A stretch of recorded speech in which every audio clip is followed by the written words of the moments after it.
Hoy tenemos el placer de hablar o platicar, como se dice en México, con Berenice Font. Hola Berenice, ¿qué tal estás? Muy bien, muchas gracias. Aquí en tierras mexicanas, que ahora mismo sí hace calor, porque ya sé que todo el mundo piensa que siempre hace calor, pero no. Tenemos nuestras épocas de frío y ahora sí estamos, no sé, a 35 grados, creo, al día. Bueno, sí, esto es bastante calorcito. Yo te hablo desde Berlín y aquí hoy creo que tendremos unos 10, 11 grados. Así Uy, que eso es frío.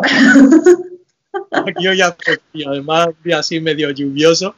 Bueno, para el que no conozca a Berenice, aparte de estar basada en México, diremos que lo primero que nos llama la atención de su vida es que, bueno, te podríamos definir como una ciudadana del mundo, ¿no? Porque has vivido en multitud de países.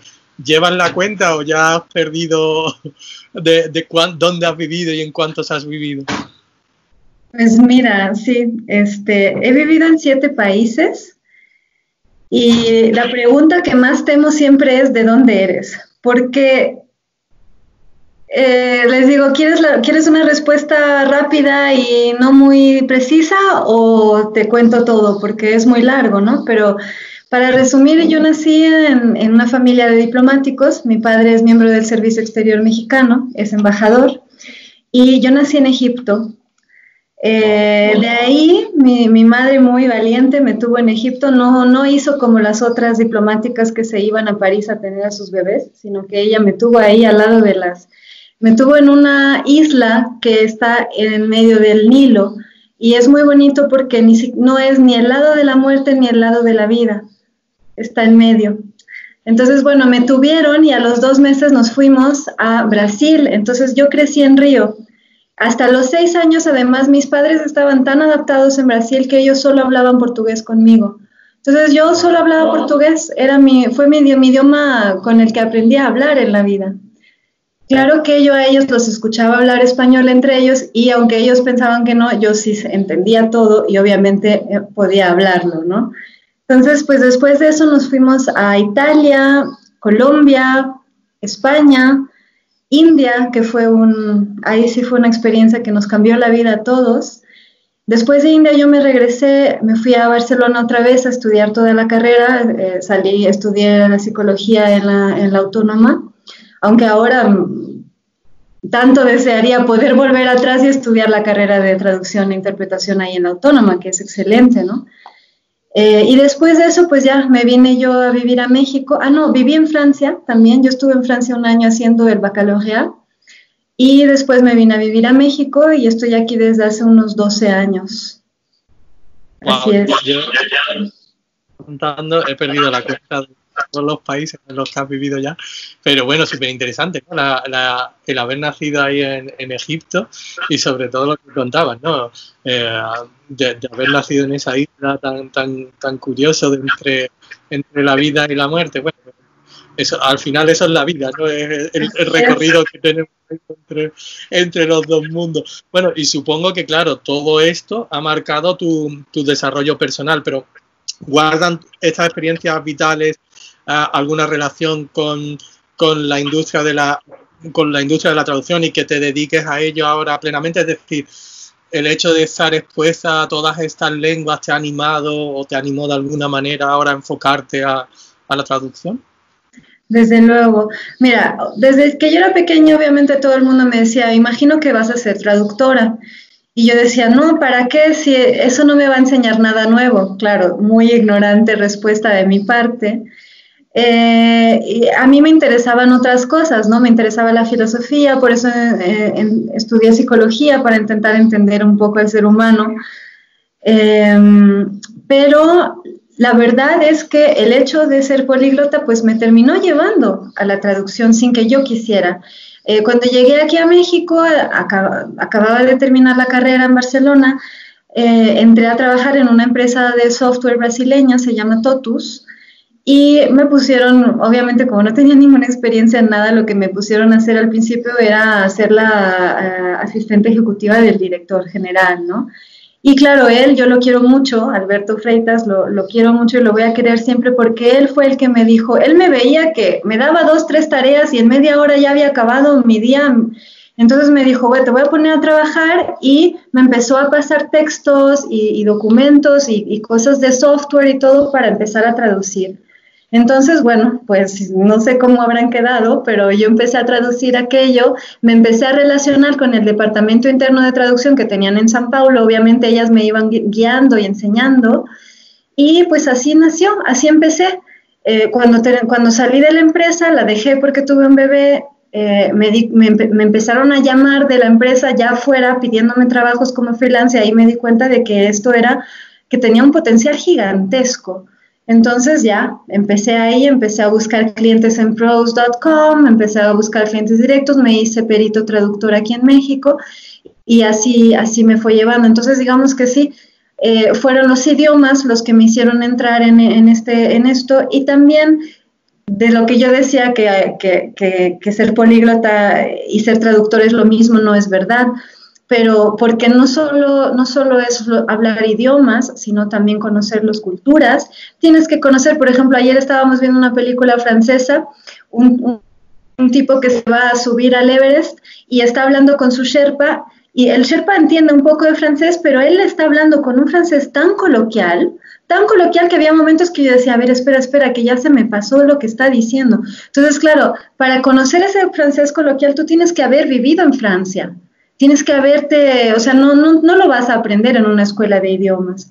Entonces sí, creo que sí, también el hecho de haber vivido en tantos lugares me ha dado ese plus de no solo saber el idioma, sino la cultura, las ideas, incluso la sensación que te dan algunas palabras en ciertos idiomas, en fin. Creo que sí es importante conocer también las culturas, y también mucho más de cara a la transcripción, que me imagino que ahora hablaremos de eso, ¿no?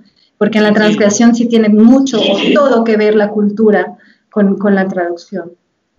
Es muy interesante, encuentro muy interesante lo que dice. No solamente se trata, esto no es una transferencia de una palabra por otra, sino aquí hay un trasfondo cultural, un contexto que es todo muy importante también poderlo transmitir en la lengua meta, ¿no? Eso, de eso no quiero. Curiosidad, porque es que, claro, estamos hablando de todos los países en los que has vivido. ¿Cuántas lenguas hablas? 6. O sea, tú vas a las Naciones Unidas, te puedes pasear tranquilamente y hablar con todo el mundo, porque es impresionante, ¿no? Y había una cuestión que te quería plantear, y al hilo de lo que estabas diciendo, que me parece muy interesante de las empresas o de las agencias de traducción en México. Y bueno, primero, ¿cómo te surgió la idea de, ahí vemos de fondo Transcreare, que es tu empresa, ¿no?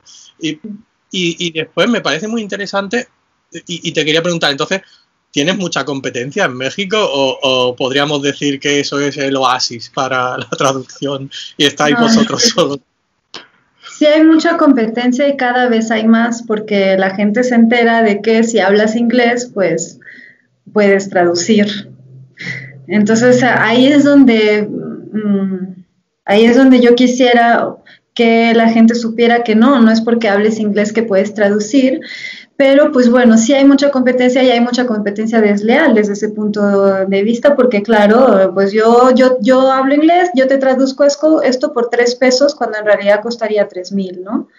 Pero bueno, no importa, realmente no importa, a mí no me quitan trabajo, digamos, y yo tengo trabajo incluso para compartir, para pasarle a los colegas. ¿Por qué? Pues porque también depende del nivel de calidad que pida una empresa, ¿no? Entonces, bueno, y también de que te sepas mover. Yo trabajo principalmente con agencias. Bueno, también depende de tu especialización, ese es un tema que quería comentar. O sea, yo trabajo casi todo con agencias. ¿Por qué? Porque, pues, por ejemplo, hoy estaba traduciendo un anuncio para Pons. Bueno, pues Pons no me va a contactar a mí directamente, yo sola, un freelance, ¿no? Entonces, esto es una agencia de traducción inglesa que tiene a casi todas las empresas de Unilever, y pues me va mandando, ese es el tipo de trabajo que yo hago, por eso me lo piden a mí. Lo que hay mucho aquí en México, mucha competencia es para la traducción legal, que no sé por qué, pero es la única que es vista como traducción. O sea, ellos no piensan en traducción publicitaria, casi no existe eso. Aquí todo el mundo, si hace traducción, hace legal y algunos harán técnica, pero ya no se les ocurren las demás opciones que hay, ¿no? Como que no está muy amplio. Entonces, quizás en transcreación no tengo tanta competencia como en legal y en técnico. Uh-huh. ¿Y la idea de crear la empresa, de dónde surge? Pues mira, yo al principio, bueno, empecé como freelance y yo seguía mucho a Marta Stelmazak. ¿Sabes quién es la chica esta polaca ultra inteligente? Ahora mismo ya no está muy movida en las redes, pero hubo un tiempo ella tenía un blog que se llama Want Words y después creó una escuela, ella la llamaba Business School for Translators. Y yo la seguí mucho, de hecho conseguimos que ella viniera a dar una charla al Congreso de Traducción en Guadalajara, gracias a que yo realmente puse mucho énfasis en que viniera porque ella fue la que me enseñó a mí la necesidad pues de tener una marca, de formalizar un poco tu negocio aunque seas un freelance, ¿no? Entonces fue a partir de ahí que yo dije tengo que tener un nombre, sobre todo porque como estoy tratando también de entrar en el mercado mexicano, decirle a una empresa yo soy freelance, ya te ven con cara de uy, ¿qué es eso? Tienes que tener una cierta imagen para que quieran trabajar contigo. Entonces fue ahí, yo dije voy a tener una página web, tengo que tener una dirección institucional y un nombre mínimamente para que esto tenga una forma seria, ¿no? Que muestre quién soy y pues fue así. Fue así que nos hicimos un poco hice yo una lluvia de ideas y me gustó la palabra transcreare, que tiene que ver con transcreación. Sí, sí. Y además sí, entiendo que para parte a empresas tienes que tener esa entidad que incluso si la empresa es unipersonal, ¿no? Pero que digan, wow, aquí hay una tarjeta de visita, tu imagen de marca personal. Sí. Sí. Sí, es importante. Es importante y también. Sí, no, y también de cara a las ideas que yo tenía después de poder tener un equipo, de a lo mejor ampliar y que no quedara todo bajo mi nombre personal, sino que pudiéramos tener una marca, es importante y más si trabajo en publicidad, mínimo tengo que tener una marca yo también, ¿no? Siguiendo con Transcreare, vosotros os habéis encargado también de grandes proyectos para empresas de muy diversos sectores, empresas muy importantes. ¿De cuál te sientes más orgulloso? ¿Más orgullosa? ¿De qué proyecto? ¿O cuál te ha supuesto un mayor desafío y por qué? Ay, esta pregunta sí es importante. Pues mira, yo la verdad me siento muy orgullosa de los proyectos que no tienen tanto que ver con transcreación. Hubo un tiempo que estaba entrando en la traducción literaria y para mí el proyecto más importante que hice fue traducir un libro de cuentos de Rubén Fonseca, que me parece que acaba de fallecer, si no me equivoco, ya era muy mayor. Es un escritor brasileño que ganó el premio Camões da Língua Portuguesa, que es equivalente al premio Cervantes de literatura. Entonces, este fue un proyecto muy importante para mí porque cuando hablábamos de mis inicios, olvidé decirte que la traducción la traducción siempre estuvo en mi vida porque mi padre ha hecho traducción. Él, por ejemplo, es el traductor de la famosa canción de Roberto Carlos Camionero, por la cual Roberto Carlos nunca le pagó un solo peso y que quede bien claro, porque también mi padre no se le ocurrió. Lo vamos a utilizar de titular de la entrevista. Sí, No, pero sí, mi padre hizo mucha traducción literaria, él es poeta también, entonces Yo siempre estuve rodeada de todo el mundo de autores en casa. Al ser mi padre embajador, era muy fácil invitar a los grandes autores. No hay un solo autor que tú me digas que yo no haya recibido en casa a cenar, desde Octavio Paz, que yo le decía a mi papá, no entiendo lo que dice ese señor, a García Márquez y muchos otros. Entonces, una persona muy importante en mi vida, muy, muy importante, fue Carmen Balcells. No sé si la conoces. Carmen Balcells era la gran agente literaria, ella fue quien impulsó a todos los grandes autores de literatura hispanoamericana en el mundo, y yo trabajé con ella en la agencia en Barcelona cuando estaba en la universidad, y cuando salí de ahí, ella se enteró que yo estaba traduciendo, me dijo, pues habérmelo dicho antes, que yo te hubiera dado a traducir el último libro de Nélida Piñón, y yo me quedé así de no, bueno. Pero me envió a traducir ese libro de cuentos de Rubén Fonseca, que fue para mí el desafío más grande. Fue a la vez el más desafiante y del cual me siento más orgullosa, porque además, y yo se lo escribí y se lo dije a ella antes de que ella falleciera, le dije, Carmen, tú no sabes, hay un antes y un después en mi vida, porque cuando tú leíste mi prueba de traducción del libro de Fonseca y me dijiste que era una traducción excelente y que adelante, a partir de ahí yo despegué. Si ella no me hubiera dicho eso, yo todavía no creía en mí, porque no tengo la licenciatura en traducción, me siento una impostora, XXX, ¿no? Entonces, pues bueno, ese fue para mí el proyecto que marcó yo creo que el inicio del momento en el que yo dije, sí puedo traducir, tengo que seguir haciéndolo, tengo que seguir aprendiendo, tengo que seguir leyendo, pero sí puedo hacerlo, y fue un grandísimo honor traducir ese libro. Algo importante que acabas de mencionar es la educación formal para dedicarse a la traducción, ¿no? Aquí hemos entrevistado también a otros traductores y que de hecho no tienen una licenciatura, un grado, muchas veces porque en sus países ni siquiera existe tal cosa como un grado en traducción o interpretación, ¿no?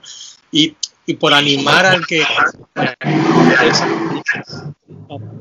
pero yo no considero que es absolutamente necesario que para ser traductor debas haber estudiado traducción e interpretación. Al igual que, y como tú dices, también me pueden matar por decir esto, pienso que muchos que han estudiado traducción e interpretación no tienen ni idea de traducir. Entonces, creo que hay que encontrar el equilibrio y simplemente, bueno, explotar tus cualidades. Hay personas que son muy buenas traduciendo, escribiendo y de hecho se les da muy bien, bueno, tanto traducir como escribir en otra lengua, o sea que sí, no, estoy totalmente de acuerdo contigo. No te sientas una impostora porque, claro, esto al final de los títulos es meter cajas, conocimientos y ya está, pero el conocimiento lo podemos adquirir de muchísimas partes, ¿no? Y no siempre de manera formal. Siguiendo con y tú has mencionado antes la transcreación. Vosotros os especializáis en traducción para marketing, como tú comentabas, en transcreación, pero para el que no sepa, la traducción para creo que todo el mundo más o menos se orientará que puede ser, pero ¿qué es la transcreación? Claro. Mira, la transcreación es un tipo le llaman traducción creativa, y es muy parecida al copywriting, ¿no? La diferencia es que tienes un texto fuente.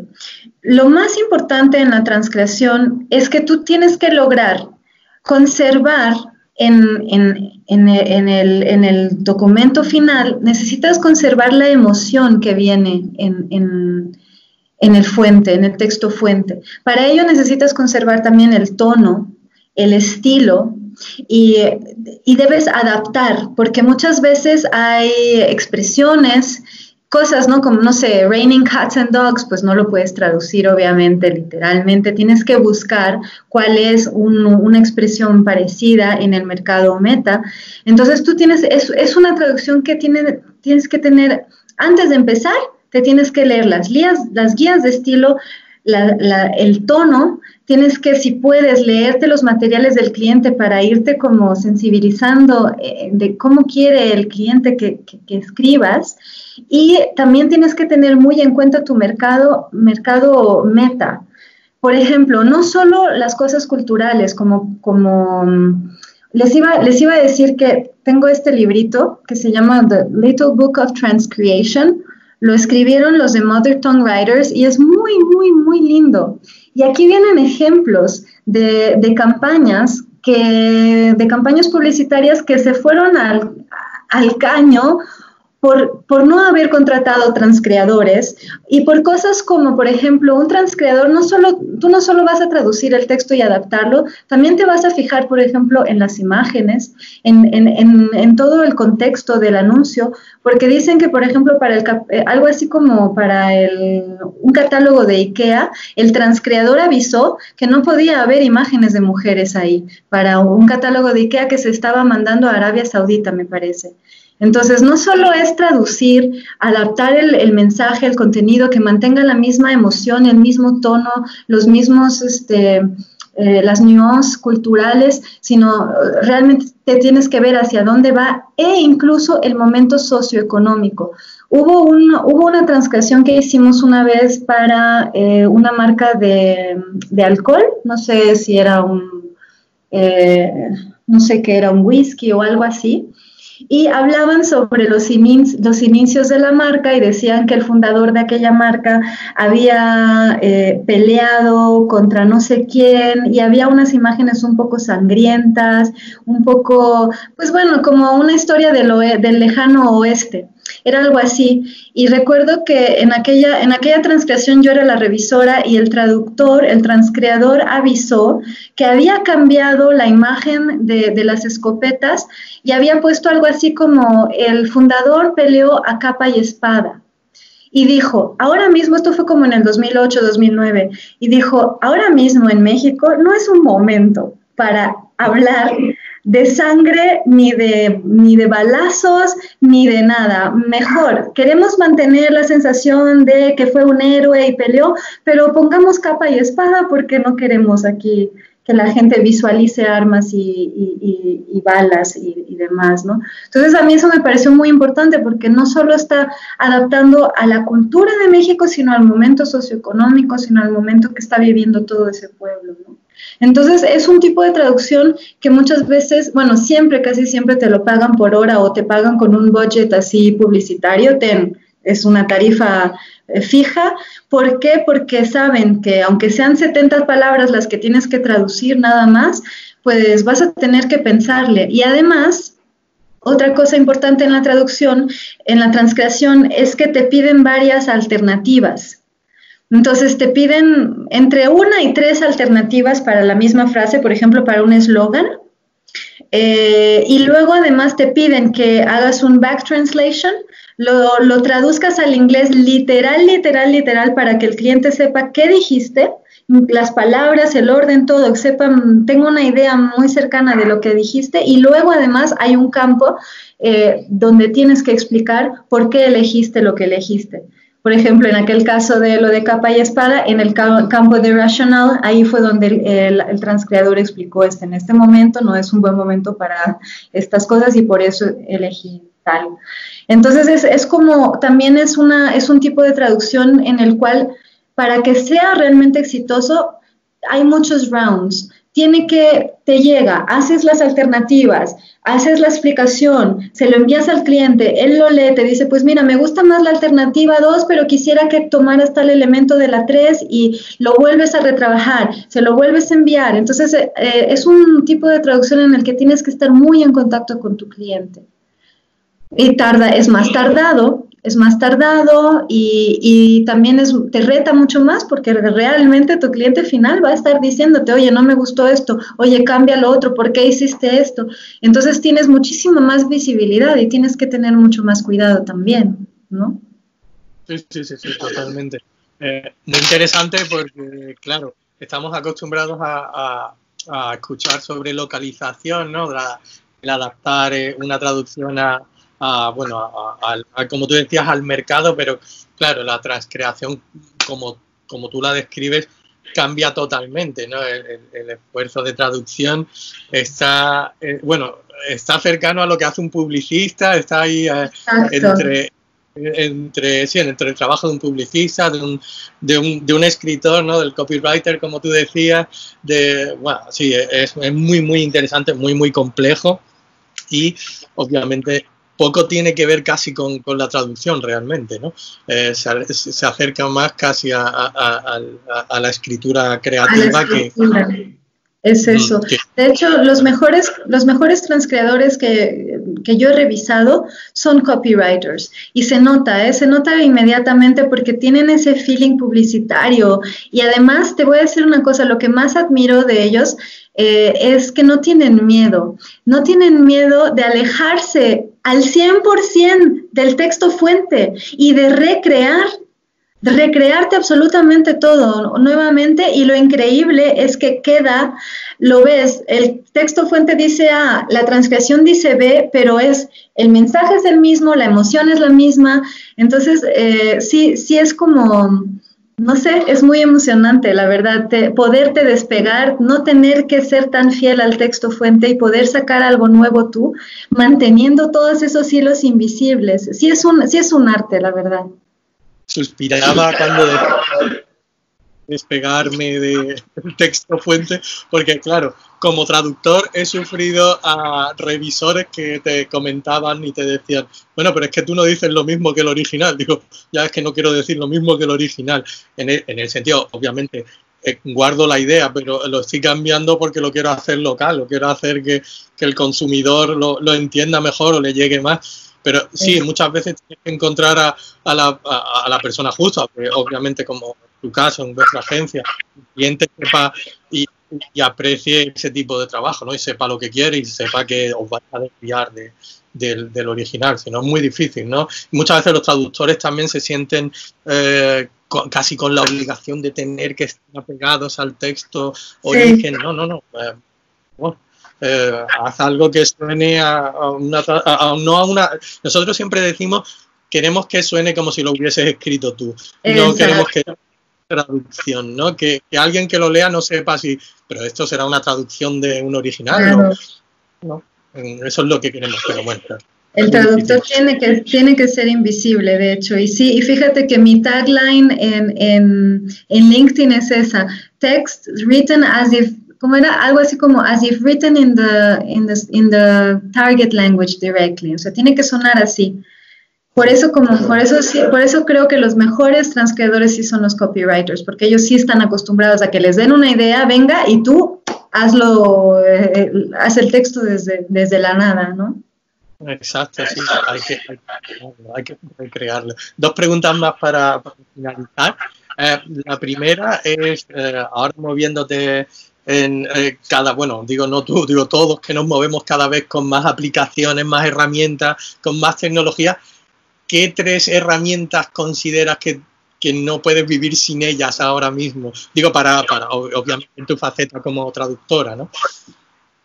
Pues mira, sí he estado pensando en eso. Yo no soy muy tech savvy, pero últimamente es increíble que usamos muchísimo el Google Drive, pero muchísimo, para las transcripciones y todo, como todo ahí como te puedes comunicar de cierta manera. Eso lo uso mucho. A mí ya me gusta mucho de verdad usar las herramientas de traducción asistida. Yo uso MemoQ, es el que más me gusta. Cuando un cliente no me pide en específico que use alguna herramienta, uso esa. ¿Por qué? Porque a veces no es solo por la memoria de traducción, igual no tengo memoria, pero por el simple hecho de que es bonito el formato para trabajar, es importante el espacio que ves en pantalla, ¿no? Y pues nada, yo creo que también estas herramientas de comunicación, ¿no? Que están ahorita tan en boga, las Zoom y estas cosas, pues sí, las necesito al 100%. Sí, totalmente. Coincido también con lo de Google Drive. De hecho, el equipo de copywriters en Formlabs, en la empresa para la que trabajo, utiliza Google Drive justo como tú lo estás describiendo. Es decir, es una herramienta de comunicación a la hora de crear el contenido, ¿no? Y lo ves en las distintas etapas de creación de de cualquier tipo de texto, ¿no? Y cómo se van comunicando entre ellos, cómo se sugieren cambios, o sea que sí, es muy interesante y desde luego muy efectivo y mucho más eficiente que estar enviando emails de ida y vuelta, ¿no? Porque además ahí puedes seguir fácilmente ese tipo de conversaciones. Última pregunta ya. Estamos hablando de MemoQ, de Google Drive, esas herramientas, y ahora también el impacto de la inteligencia artificial en la traducción es muy importante, ha venido para quedarse, pero ¿cuál crees tú que va a ser así a medio largo plazo su impacto? Es decir, pues muchas personas temen, o muchos profesionales temen quedarse sin trabajo por la inteligencia artificial, y ¿hacéis uso de esa inteligencia artificial en vuestros proyectos? Sí, esta es una pregunta súper importante, qué bueno que lo podemos conversar. Mira, yo tengo conocí una chica que era transcreadora de alemán y tal, y le iba muy bien, pero oye, de repente cogió y dejó todo porque dijo que en 5 años ya no iba a haber trabajo para los traductores. A mí me pareció un poco extremo.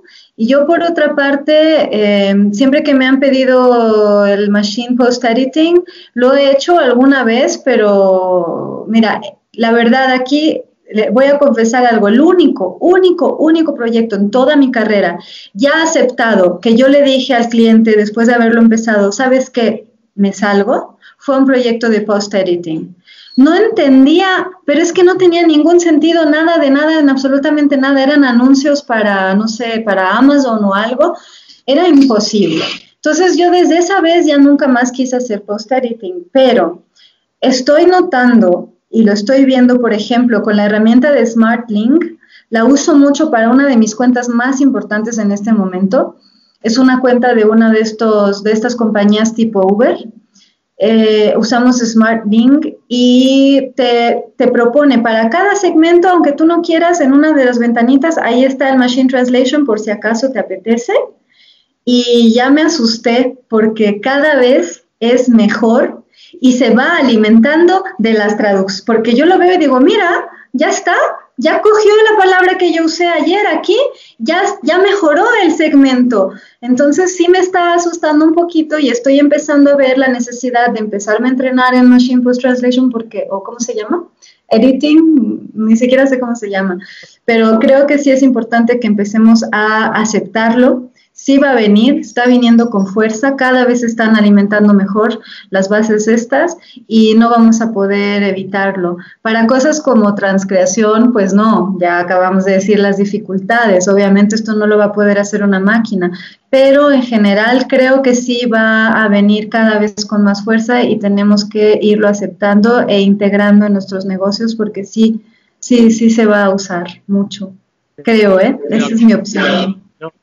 En traducción para marketing o traducción lo veo más difícil, o por lo menos a un mayor plazo de tiempo que pueda utilizarse de forma más habitual, pero en traducción técnica, por ejemplo, en la traducción, hace poco hablábamos con un desarrollador de una herramienta de estas de traducción de Argos, y él nos hablaba de redes neuronales. Y nos decía que para también según qué tipo de contenido, por ejemplo, los comentarios en una web como Booking, pues sí, porque esos comentarios se pueden traducir automáticamente y el lector no va a echar de menos que no sea una traducción perfecta. Entonces, para según qué contenido, igual que para la traducción técnica, para una página de asistencia, de soporte, podemos estar un poco más abiertos a que ese contenido no sea perfecto. Pero sí que yo me resisto a pensar que para un anuncio en la televisión, en la radio, en prensa,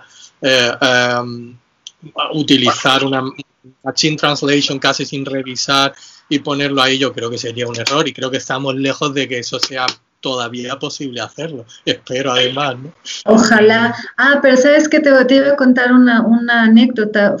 Hace unos 3 años fui a Londres con mi equipo de traducción y hicimos varias cosas, íbamos a un congreso, yo quería visitar a mis clientes y además dijimos, oye, pues hay ferias, vamos a alguna feria a presentarnos, ¿no? Y había una feria de e-learning, dijimos, oye, genial. Y en la feria estaban varias agencias grandes para las cuales también trabajamos, ahí estaban ellas con sus booths. pero mira, nos fue fatal, fue una experiencia dolorosísima porque de verdad, nos sacaron de ahí varios. Hubo uno que nos dijo, no nos interesan, nos estás quitando el tiempo, no nos interesa nada de traducción porque además nosotros tenemos todo nuestro e-learning traducido con Machine Translation a 24 idiomas, así que quitaros. Pues así de, ok. Entonces entendimos que pues para esa industria, pues yo creo que no quieren, no les importa que el texto esté correcto, justamente. Sí, después esas patadas a la lengua que tú dices, bueno, ¿quién habrá traducido esto? No, pues ya sabemos que ha sido normalmente, esperemos que una máquina. Berenice, te agradezco muchísimo el tiempo que nos has dedicado. Para nosotros es un honor que nos hayas dedicado el ratito y que te deseamos que vaya y que siga creciendo Transcrear, que sigas haciendo las cosas también como las haces y seguir en contacto, claro. Muchísimas gracias por este espacio. Gracias a ti. Un saludo. Hasta luego.